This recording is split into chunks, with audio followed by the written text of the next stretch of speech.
벌써 1년의 마지막 달인 12월이네요. 새해 인사를 나눈 지 얼마 되지 않은 것 같은데 어느새 연말을 맞이하고 있으니 시간이 참 빠르게 간다 싶어요.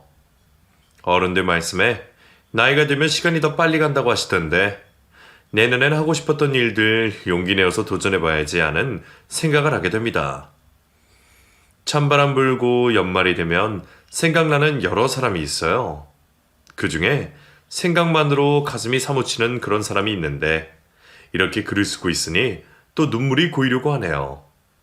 생각할수록 눈물이 나고 가슴 애린 그분의 이야기를 하고 싶어서 이렇게 글을 써봅니다.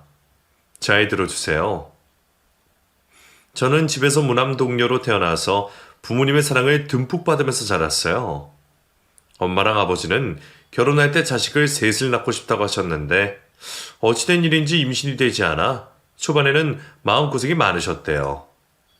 그러다 늦음하게 제가 생겼고 기다리던 아이가 생겨 두 분은 정말 많이 기쁘셨다고 했어요. 그래서 사진을 참 많이 찍어주셔서 제 사진만 모아둔 앨범이 집에 20권이나 될 정도로 많아요. 앨범 수만 들어도 관심이 어느 정도인지 예상이 되시죠? 학창시절에 친구들이 놀러오면 집에 있는 앨범을 보고 다들 놀라서 구경하고 그랬어요. 엄마는 친구들에게 제 어릴 적 사진을 보여주고 싶으셔서 늘 사진을 꺼내놓으셨고요. 사춘기 무렵에는 엄마의 그런 행동이 부끄럽기도 했어요. 엄마, 내가 친구들 오면 앨범 꺼내지 말라고 했잖아. 뭐 어때서 그래? 친구들도 다 재밌게 보고 갔구만. 나 부끄럽단 말이야. 어릴 때나 그런 거 재밌지. 자꾸 그러면 집에 안 들어올 거야? 그래, 알았어. 안 그럴게. 친구들도 데려와, 알았지? 엄마는 안 귀찮아? 친구 엄마들은 데려오지 말라고도 한다던데. 귀찮긴. 엄마는 너희들 보고 있으면 너무 기분 좋은데. 아이를 워낙 좋아하셔서 그런지 제 친구들을 집에 초대하는 걸 즐겨 하셨어요. 길 가다가도 어린애들 보게 되면 예뻐서 그냥 지나치지를 못하셨고요. 꼭 애들 손에 사탕이나 캐러멜을 쥐어주며 인사를 하셨는데 그래서 집에는 간식 봉지가 많았어요. 덕분인지 동네 아이들은 다들 엄마를 보면 꼭 인사를 하고 지나갔고 그런 엄마를 보면 우리 엄마지만 좀 남다르다는 생각을 했어요. 부모님은 늘 저에게 관심이 많으셨어요. 국민학교, 중학교, 고등학교, 대학에 다닐 때까지도 두 분의 1순위는 저였고 제가 하고 싶은 공부를 할 수 있도록 아낌없이 지원을 해주셨어요. 국민학생 때 미술학원에 가게 됐는데 하다 보니 재미가 있었고 또 소질도 있었어요. 그래서 꾸준히 학원에 다니면서 나중에 진로도 미대 쪽으로 준비하게 되었어요. 미술 입시 쪽은 생각보다 비용이 많이 들어서 중간에 전향하는 친구도 있고 그랬는데 부모님 덕분에 저는 그런 고민 없이 학업을 마쳤고 대학에 가서는 미국으로 유학까지 다녀올 수 있게 됐어요. 제가 미국으로 가 있게 되자 생활이 걱정되신 엄마는 저를 따라 미국까지 건너가 공부를 마치고 저와 함께 한국으로 들어오실 정도로 뒷바라지를 참 많이 해주셨어요. 미술이란 게 워낙 사비가 많이 드는 공부다 보니 진학이나 유학 같은 걸 중도 포기하는 친구들이 종종 있었는데 저는 그런 고민 없이 하고 싶은 걸 다 할 수 있었으니 지금 생각해보면 참 많이 받고 자랐구나 싶어요. 저도 결혼해서 부모가 되어 자식을 키워보니 뒷바라지가 만만치 않다는 걸 느끼는 요즘이거든요. 그래서 부모님께 감사한 마음으로 살고 있어요. 공부를 모두 마치고 저는 지인의 소개로 미술관에서 일을 하게 됐어요. 개인적인 작품 활동을 계속하고 있었지만 당장 수입이 되는 정도는 아니라서 관련 업계에서 일을 하면서 경험을 쌓으려고 시작했어요. 아무래도 많은 그림을 보고 다루다 보면 그 안목이 깊어지는 것들이 있으니까요. 그렇게 저의 첫 직장 생활이 시작이 됐고 한동안 일에 푹 빠져서 살았어요. 전 세계에 내놓으라는 작품들을 만나면서 저에게 신세계 같은 곳이었거든요. 공부만 할 때는 몰랐던 미술 산업 쪽에도 눈을 뜨게 되고 미술관에서 일을 하게 되면서 새로운 경험을 참 많이 했어요. 그러다 보니 자연스레 제 작품 활동은 뜸하게 되었죠. 일을 시작한 지 2년이 지나가면서 남편을 만나게 되었어요. 저와 유학 시절에 만났던 동기였는데 한국에 들어와서는 연락이 끊어졌던 친구였어요. 우연히 일 때문에 만나게 됐는데 오랜만이라 그런지 엄청 반가웠어요. 그 친구도 저와 오랜만에 보는 거라 몇 번 밥을 먹게 됐고 둘 다 만나는 사람이 없던 때라 같이 영화도 보고 따로 차도 마시게 됐어요. 우리 미국에 있을 때 내가 너 좋아했던 거 아냐? 뭐? 날 좋아했다고? 내가 이럴 줄 알았어. 너 전혀 눈치 못 챘어? 말해줘야지. 나 전혀 몰랐어. 그 친구는 유학 시절 혼자 저를 짝사랑하고 있었다고 했어요. 쑥스러움을 많이 타는 친구라 저에게 말을 못했다면서 당시 얘기를 해주는데 전혀 몰랐던 사실이라 저는 깔깔깔 웃으면서 얘기를 들었어요. 저도 그 친구에게 호감이 있었기에 만약 고백을 했다면 사귀었을 수도 있었을 텐데 이렇게 말했더니 지금도 늦지 않았다며 진지하게 만나보자고 고백을 하더군요. 그때 얼마나 놀랐던지 여전히 저에게 좋은 감정이 있다고 하는 말에 저도 조금이 마음은 움직였고 저희는 연인이 되었어요. 그리고 1년 정도 연애 후 결혼을 하게 되었어요. 결혼식을 하던 날 아버지의 손을 잡고 버진 로드를 걸어 나갈 때 떨리던 손의 감촉이 아직도 생각이 나요. 너무 빨리 결혼을 한다며 부모님이 정말 많이 서운해하셨거든요. 결혼 허락을 받으러 온 날에도 조금 더 있다가 결혼하라고 남편을 설득하실 정도였으니 두 분이 얼마나 아쉬워하시는지 저도 잘 알고 있었죠. 혼주석에 앉은 엄마는 화장이 지워지는데도 눈물을 감추지 못하셨고요. 그런 두 분의 모습을 보면서 저 역시 눈물이 자꾸 흘러서 몇 번이나 화장을 고치고 그랬어요. 웃으면서 행복해야 할 신부가 식이 끝날 때까지 훌쩍이면서 그랬더니 웨딩 사진 고를 때 온통 울상인 얼굴만 잔뜩 있었어요. 그때는 그 모든 게 크게 다가왔었는데 지금 생각해보니 다 해프닝이라 웃음이 그냥 나요. 결혼 후 임신이 바로 되고 10달 뒤 저는 출산을 했어요. 신혼도 없이 바로 임신 기간을 지내며 일도 하니 그 해가 어떻게 지나갔는지 기억도 안 날 정도예요. 몸이 점점 무거워져서 출근이 힘들어지자 남편이 일을 그만두라고 했지만 제가 좋아하는 일이었기에 그만두고 싶지 않았어요. 그래서 고집을 부리며 육아휴직을 할 수 있는 기간까지 계속 일을 했어요. 임신이란 게 한두 가지 불편한 게 아니잖아요. 입덧에 몸도 무거워지고 임신 후기에는 다리도 퉁퉁 붓고 걷기도 힘들고 육아휴직 이후에 재기할 수 있을지 확신은 없었지만 그 정도로 고집을 부렸어요, 제가. 임신 막달이 되고 아이를 출산했어요. 아이는 너무나 사랑스러운 딸이었고 아들만 둘이 있던 시댁에서는 손녀가 태어났다고 많이 좋아해 주셨어요. 저희 친정에서도 첫 손주를 보게 돼서 얼마나 좋아하셨는지 몰라요. 엄마는 저희 집에서 사시듯이 하셨고 아버지도 주말마다 저희 집에 오셔서 손녀를 봐주셨고요. 덕분에 육아도 수월하게 정말 다른 사람들에 비해 엄청 편하게 할 수 있었어요. 친구들 얘기를 들어보면 산후 우울증이랑 만성 피로 때문에 많이 힘들다 그러고 독방 육아로 스트레스가 어마어마하다는 얘기도 하던데 모두 저와는 거리가 먼 그런 얘기였어요. 모두 친정 부모님의 도움으로 제가 편하게 지낼 수 있었던 거죠. 육아휴직을 마치고 복직을 앞두고 있을 때 사실 좀 망설여졌어요.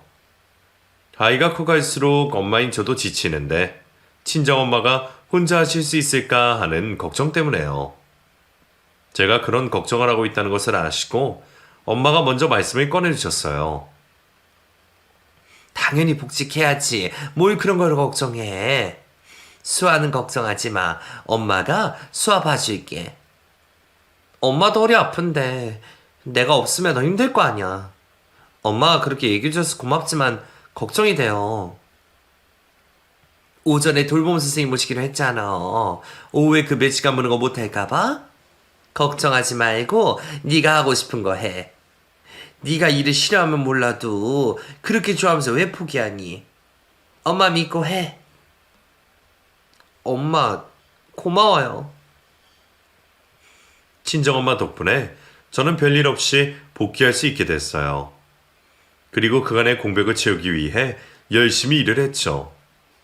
일하는 도중에도 문득 애 생각이 나고 돌봄 선생님이 보내주시는 아이 사진을 보면 가슴이 시리기도 했지만 그래서 더 일에 몰두했어요. 아이까지 맡기고 나온 상황이었기에 일을 더 잘해내고 싶었어요. 시간이 흐르며 점점 자리를 잡게 됐고 아이도 한 살 한 살 나이를 먹어가며 건강하게 자라주었어요. 일에 집중하고 있던 오후 시간에 사촌 오빠로부터 연락이 왔어요. 오빠는 고모의 아들이었고 자주 보지는 못해도 만날 때마다 저에게 잘해줘서 사이가 좋았어요. 오빠는 고모가 돌아가셨다며 장례식장을 알려줬고 갑작스런 부고 소식에 저는 너무 놀라고 말았어요. 오빠, 정말이야? 고모가 왜? 암이셨어요. 몇 년 전에 수술하시고 꾸준히 관리하셨는데 올해 초 재발이 됐어. 고모가 몸이 아픈 건 알고 있었는데 재발은 전혀 몰랐어. 그래. 좋은 얘기도 아니고 해서 우리가 쉬쉬했어. 여튼 시간이 되면 와. 장소는 문자로 알려줄게. 오늘 갈게. 슬프더라도 힘내, 오빠. 고모는 아버지의 누나였어요. 예전부터 자주 왕래는 안 했지만 어쩌다 명절에 만나 인사를 드리곤 했는데 그럴 때마다 저를 참 많이 예뻐해 주셨어요. 다른 고모와 큰아버지도 저를 예뻐해 주셨지만 왠지 고모는 남달랐죠. 고모와 같이 있으면 마음이 편해지고 한참 안 보일 때는 생각이 나서 보고 싶기도 하고 그랬는데 다 크고 나서는 저도 제 할 일 한다고 연락이 뜸하고 그랬거든요. 딸아이 돌잔치에도 오셔서 축하해 주시며 눈물까지 글썽이던 고모였는데 생각만으로 너무 마음이 아팠어요. 고모의 부고 소식에 부모님도 비상이 걸리셨죠. 엄마와 아버지는 장례식장으로 가시면서 저에게 오지 말라고 하셨어요. 엄마, 어떻게 안 가봐. 고모가 나 얼마나 예뻐해 주셨는데. 내일이라도 가볼게. 나 고모 보고 싶어. 너 오면서 하는 누가 보고. 장례식장 애한테 안 좋아. 그러니까 안 와도 돼. 그래도 그래. 아빠 말 듣고 너는 있어 그냥. 부모님의 만류에 그날 장례식장에 가지는 못했어요. 잔업도 없이 칼퇴근하고 집에 온 저는 아이를 보면서도 정신이 딴 데가 있었죠. 그런 저를 남편이 위로해줬지만 아무리 생각해도 제가 장례식장을 안 가는 건 말이 안 된다는 생각이 들었어요. 친척이라고는 해도 가족 일이잖아요. 다른 일도 아니고 돌아가신 건데 얼굴도 안 비치는 말이 안 되는 일이었어요. 안 되겠어. 나 장례식 다녀올게. 장인 장모님이 오지 말라고 했는데 가게? 아무리 그래도 이건 예의가 아니지. 엄마 아빠만 모르는 건 아니지만 금방 다녀올게. 어? 그럼 나도 같이 가게 내일 가자. 어머니께 우리 수화 좀 봐달라고 할게. 그렇게 해, 그럼. 남편도 같이 문상을 가기도 하고 시부모님께 아이를 맡겼어요. 그리고 장례식장을 갔는데 엄마 아버지가 저를 발견하시고는 당황해 하셨어요. 기어이 왔냐고 타박하는 눈빛이었지만 저는 모른 척하고 저를 알아 들어갔어요. 제가 들어서자 기대에 앉아있던 고모부가 깜짝 놀라 저를 쳐다보셨어요. 현정이 왔구나. 당연히 와야죠. 고모부, 이게 무슨 일이에요? 상심이 크시죠? 병원에 있으면서 많이 힘들어했어. 집사람이 너를 봐서 많이 좋아하겠다. 와줘서 고마워. 고모가 이렇게 갑자기 가실 줄은 꿈에도 몰랐어요. 우리는 준비를 하고 있었지만 그래도 마음이 너무 힘들구나. 고모의 영정사진을 보며 예전 저를 안아주던 고모 생각에 눈물이 끊임없이 흘렀어요. 마음이 찢어지듯 아프고 고모 투병 중일 때 한 번 찾아가지 않은 게 어찌나 미안하던지.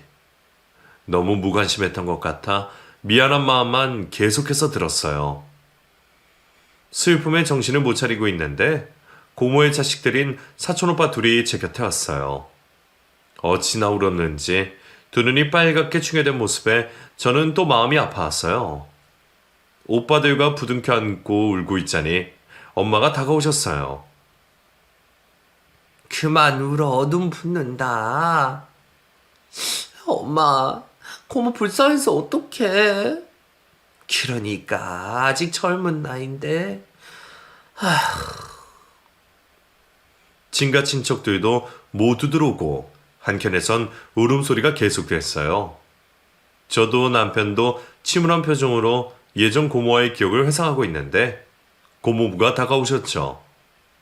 엄마 아버지가 잠깐 밖에 나가셨기에 저랑 단둘이 앉아 얘기를 나누게 됐어요.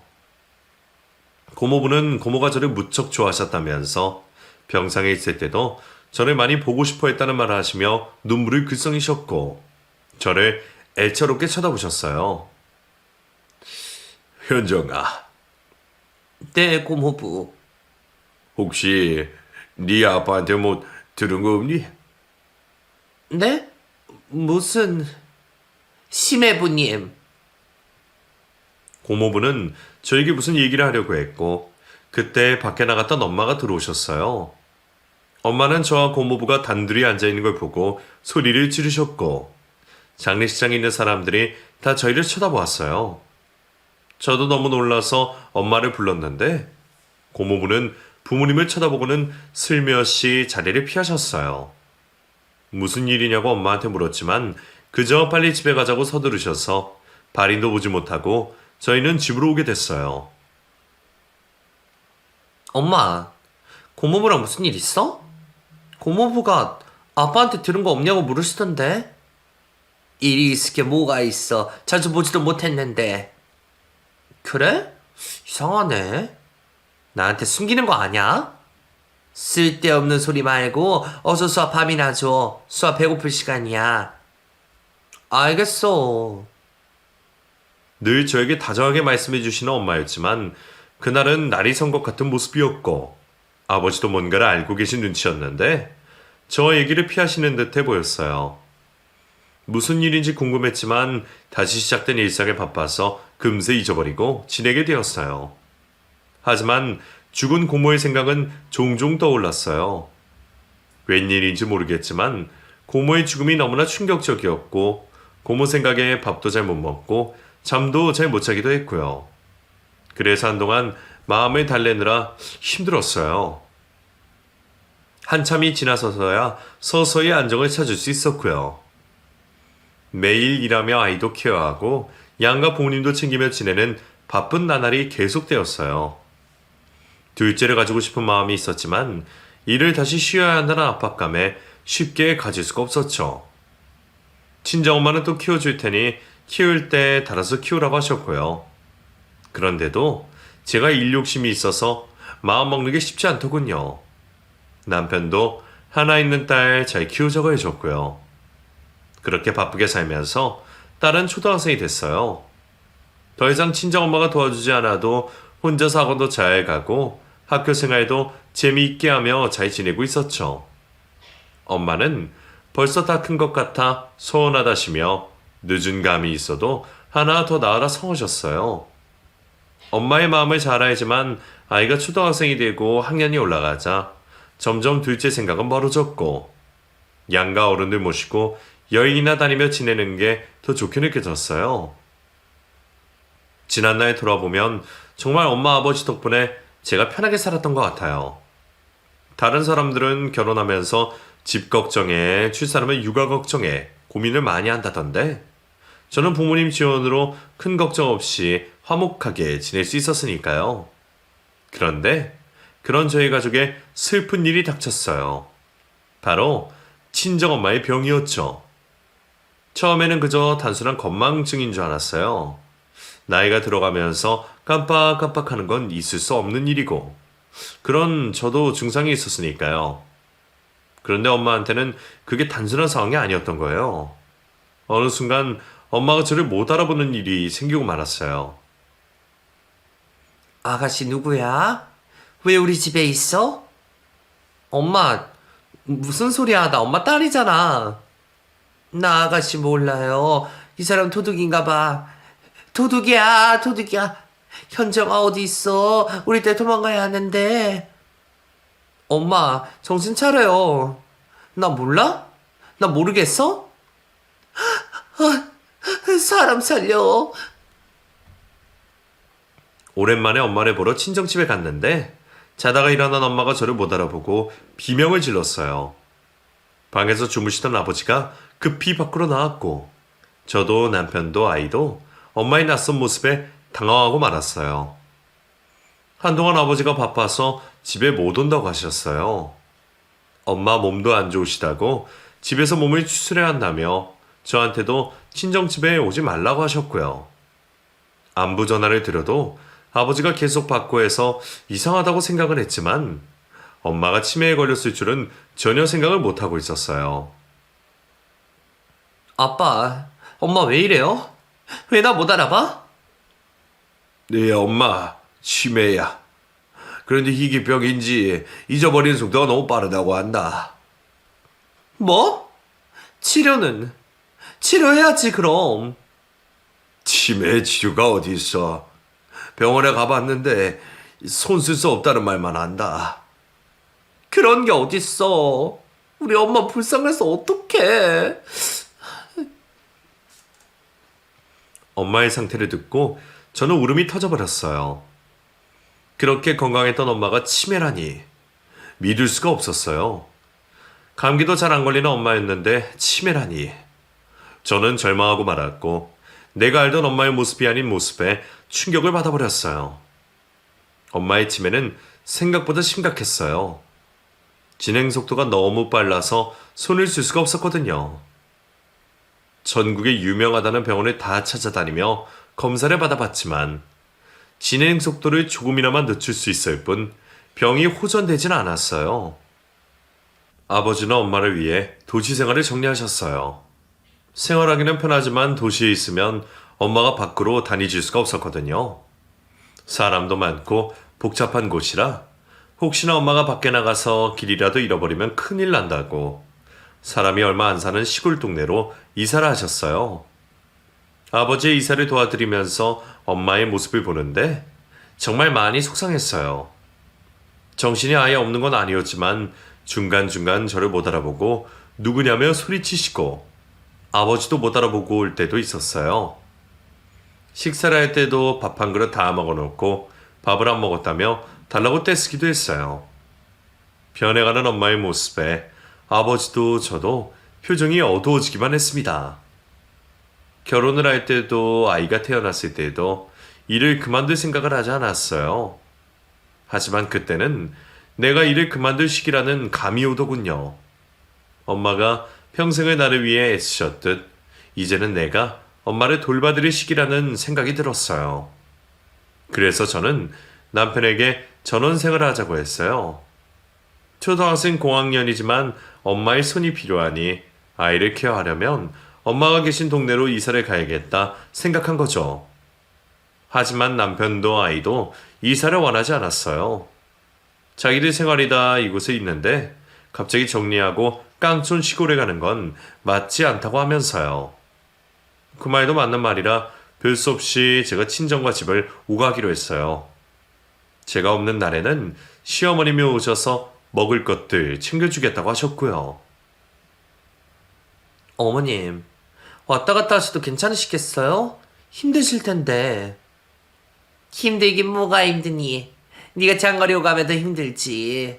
내가 일해야 하는 것도 아니고 우리 집 반찬을 대충 데서 갖다 주면 되니까 그거 신경 쓰지 마라. 가서 사부인 좀 잘 좀 챙겨드려. 우리 써 어릴 때부터 얼마나 많이 도와주셨니? 내가 그간 항상 고맙게 생각했는데 이렇게나마 도울 수 있으면 해야지. 어머님, 고맙습니다. 울지 말고 어머니 보살피는 건 생각보다 힘들 거야. 집에서 케어하기 힘들면 그때는 의료시설도 알아보고 그래라. 어? 네, 그럴게요. 어머님 고맙습니다. 그렇게 친정과 집으로 오가는 생활이 시작됐어요. 주중에 4일은 친정에서 지내고 3일은 집에서 생활을 했어요. 차로 2시간 거리에 있는 친정을 오가며 운전하는 시간에 참 많은 생각을 하게 됐어요.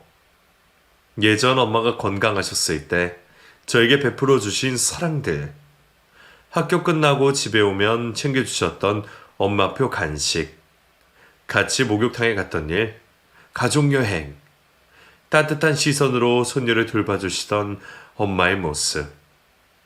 그런 것들이 떠오르니 눈물이 저절로 흘러내렸어요. 복받쳐 올라 운전이 힘들어질 때면 갓길에 차를 세우고 한참이나 혼자 흐느끼다가 다시 운전을 시작했어요. 저 혼자 차마 엄마 앞에서 티낼 수 없었던 그 슬픔을 그렇게 도로 위에서 흘려보내며 엄마를 돌보게 되었죠. 몸이 아파서 간호를 하는 것과 치매 환자를 돌보는 것은 하늘과 땅 차이만큼 상황이 달랐어요.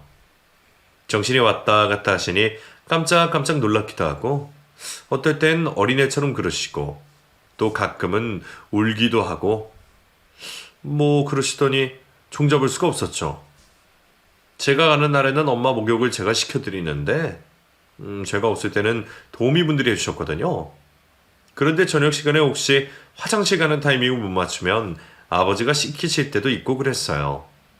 엄마를 씻기다가 발버둥을 치셔서 욕실에서 미끄러져서 아빠가 허리를 다치는 일도 있고 정말 매일매일이 고난 같은 하루가 계속됐어요.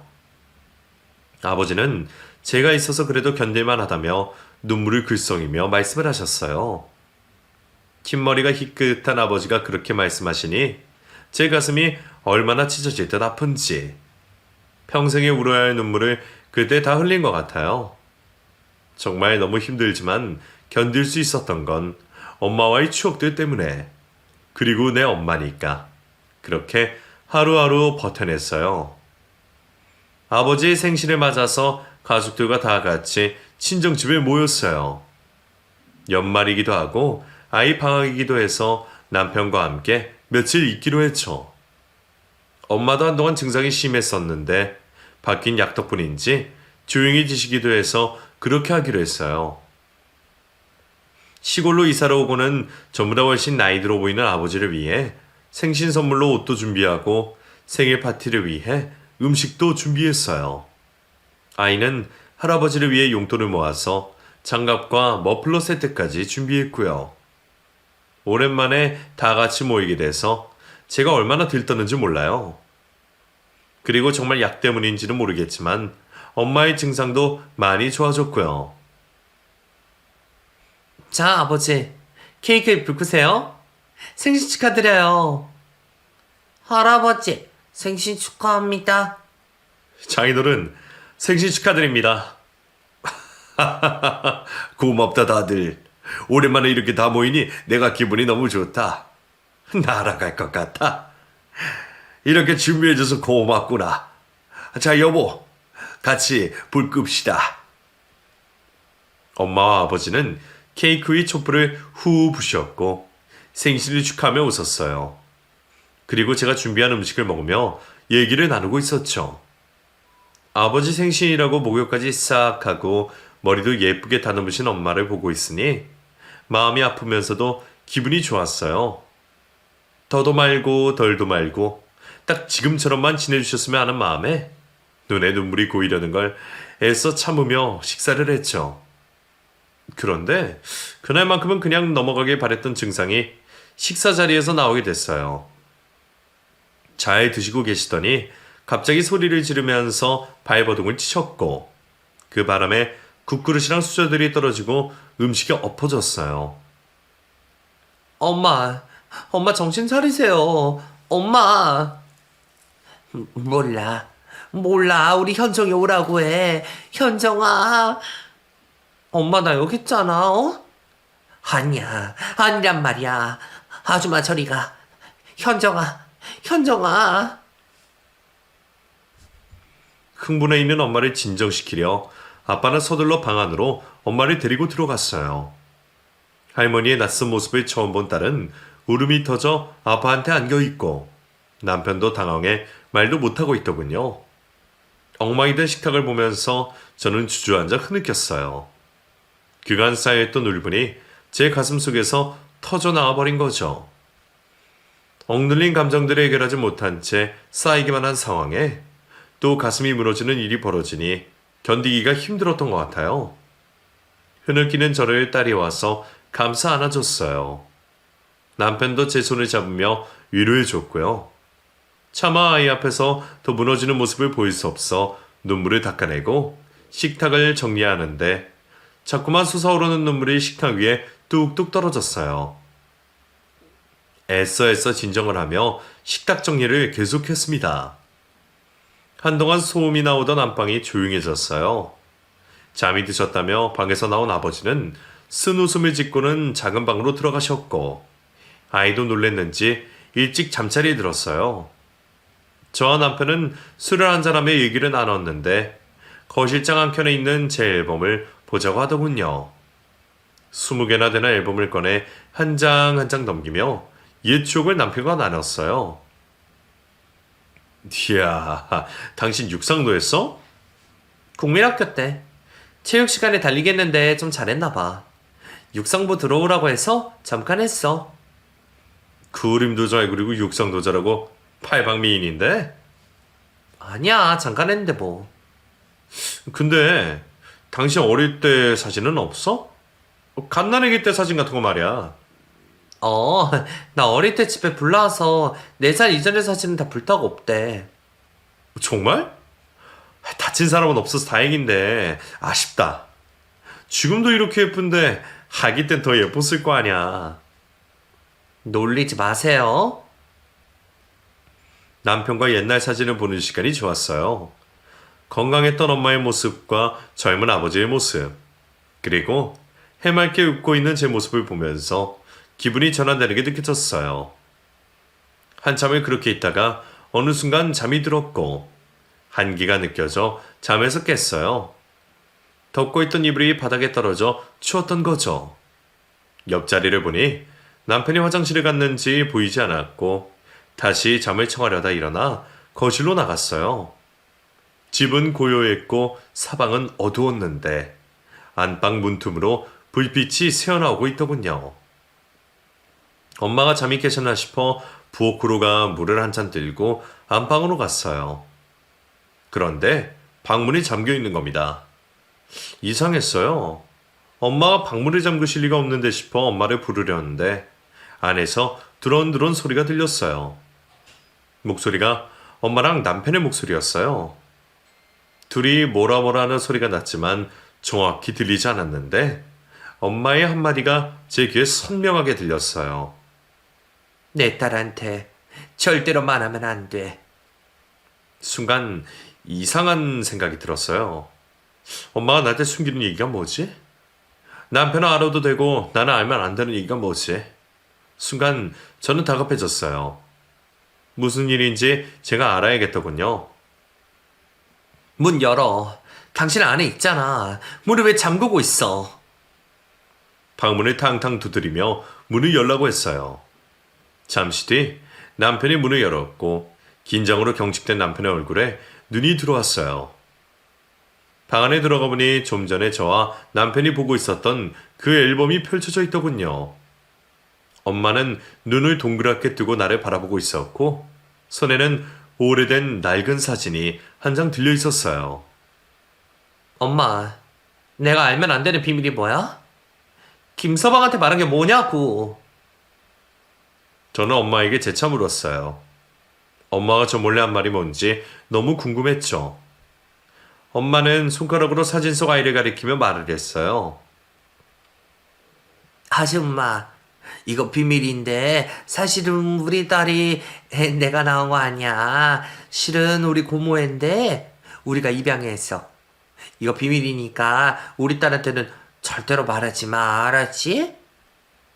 엄마, 무슨 말이야. 내가 고모 딸이라니. 입양이라니. 쉿, 비밀이라니까 작게 말해. 우리 딸이 알면 슬퍼해. 엄마. 여보, 놀랬지? 엄마 손에 들린 사진 속에는 고모와 고모부, 사촌오빠 둘이 있고 그 속에 제가 있었어요. 이제 막 걷기 시작했는지 아주 작은 아이가 고모의 손을 잡고 서 있는 모습이었는데 아기 때 얼굴이 제 얼굴이었어요. 사진을 들고 있던 제 손이 덜덜 떨렸어요. 믿을 수가 없었죠. 저는 아버지께 물어봐야겠다는 생각에 몸을 돌렸고 문 앞에 서서 침울한 표정으로 저를 쳐다보고 있는 아버지와 눈이 마주쳤어요.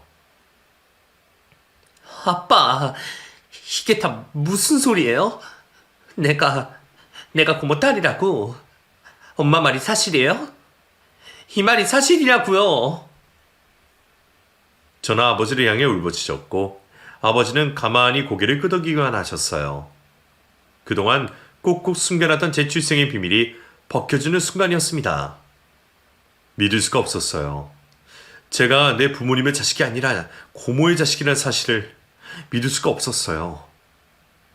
저는 아버지께 해명을 요구했어요. 대체 어찌된 일인지 얘기해보라고 했어요. 네가 어릴 때 자영이 하던 사업이 망했다. 너무 심하게 망해서 살던 집도 다 팔아야 했고 빚돈이 너무 커서 도망다녀야 하는 상황이 됐어. 그래서 자식들을 친척들 집으로 뿔뿔이 흩어져 맡기게 되었는데 그때 네가 우리 집으로 오게 된 거야. 그래서요. 우리 당시에 아이가 없었어. 네 친엄마인 누나보다 먼저 결혼했는데도 누나가 셋을 낳을 동안 하나도 낳지 못했지. 너를 키우면서도 아이가 줄곧 없었으니 아마 우리 둘 중에 한 명이 문제가 있었던 모양이다. 어찌됐든 우리는 우리 집으로 온 네가 너무 예뻤어. 물론 처음에는 잠시만 맡을 생각이었는데 나중에 누나가 너를 데리러 왔을 때 보내고 싶지 않았다. 그래서 고모가 저를 그냥 키우라고 했어요? 그때 내가 자영한테 빌려준 돈이 있었어. 그 돈을 갚으면 그때 너를 보내주겠다고 했지. 정말 그렇게 하면 안 되는 거였지만 그땐 돈보다 네가 너무 탐이 났어. 아빠, 미안하다 현정아. 아버지는 지난 일을 고백하시며 울음을 터뜨리셨고 그동안 숨겼던 얘기를 들으면서 저는 너무 혼란스러웠어요. 고모는 내 친엄마는 몇 해 전에 돌아가셨는데 이제는 만나고 싶어도 지난날의 얘기 나누고 싶어도 볼 수가 없는데 이제서야 이런 사실을 알게 되다니 너무 마음이 아파서 미칠 것 같았어요. 엄마는 제가 지르는 소리에 놀랐는지 방구석 이불 속에서 눈치를 보고 계시고 아버지는 미안하다며 고개만 숙이고 계셨어요. 도저히 그 자리에 있을 수가 없었어요. 그래서 잠든 아이를 깨워 남편과 함께 집을 나왔어요. 집에 가는 도로 위에서 혼란스러워 정신을 차릴 수가 없었어요. 부모님이 내 친부모님이 아니라고? 고모와 고모부가 나를 낳아주신 분들이라고? 그러면 왜 친부모님은 내 근처에 있으면서 한 번도 찾질 않으신 거지? 애틋하게 쳐다봤으면서 나를 남다르게 쳐다보는 걸 나도 느꼈는데 왜 끝까지 모른 척을 하셨던 거지? 답이 없는 질문만이 계속해서 늘어났어요. 집에 도착한 저는 며칠 동안 몸살 앓았어요. 충격이 커서인지 정상적인 생활을 할 수가 없었죠. 겨우 정신을 차리고 있자니 아버지한테서 전화가 왔어요. 너에게 비밀로 한 일은 정말 미안하다. 나와 네 엄마는 너를 아끼는 마음에 너를 혹시나 뺏길까봐 평생을 가슴 졸이며 살았어. 우리에게는 네가 늘 최우선이었고 우리한테는 너밖에 없었다. 아버지, 두 분이 저를 많이 사랑해 주신 거 저도 알아요. 하지만 지금 그렇게 말씀하셔도 제 마음은 움직이지 않아요. 그래. 이제 와서 이런 말이 무슨 소용이겠니? 내가 네 친아버지인 자영에게 전화를 걸어뒀다. 언제 시간 내서 찾아가 봐라. 아빠, 미안하다, 현정아. 아버지는 미안하다는 말을 끝으로 전화를 끊으셨어요. 끊어진 전화를 들고 하염없이 눈물만 나는 저였고요. 며칠 뒤 저는 고모부를 찾아갔어요. 두려웠지만 용기를 내 찾아갔죠. 한 번도 와본 적 없는 고모의 집. 그 문 앞에 섰을 때 심장이 얼마나 뛰던지 숨도 제대로 쉴 수가 없었어요. 조심히 초인종을 누르고 잠시 뒤 사촌 오빠가 문을 열었어요. 오빠는 저를 보자마자 눈에 눈물이 가득했고 곧이어 저를 가만히 안아줬어요. 어서와 현정아. 기다리고 있었어. 기다리고 있었다는 오빠의 말에 용기를 내 집 안으로 들어갔고 고모부는 소파에 앉아 저를 기다리고 계셨어요. 나를 낳아주신 친부모 앞에서도 섣불리 다가갈 수 없어 망부석처럼 굳어 있으니 오빠가 저를 소파에 앉게 해줬어요. 어서 와라. 많이 놀랐지? 아버지한테 들은 말이 사실이에요? 제가 고모부 딸이 맞아요? 그래. 내가 못나서 내 자식을 다른 사람 손에서 자라게 했어. 정말 미안하다. 진짜 내가 고모부 딸이에요?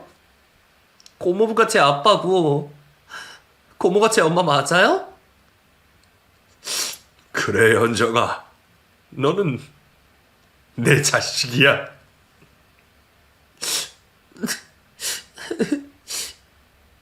저는 눈물이 쏟아졌고 고모부, 아니 아버지는 저에게 다가와 저를 안아주셨어요.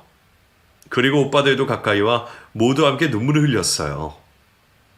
친척인 줄로만 알고 있던 내 아빠와 사촌인 줄 알았던 사촌 오빠들, 그들과 함께 부둥켜 안고 우는데 원망하는 마음에 감정을 주체할 수가 없었어요. 지척의 자식을 두고 어떻게 모른 척 평생을 살 수 있었는지 이해할 수 없는 마음에 울음에는 원망이 흘러나왔어요. 왜?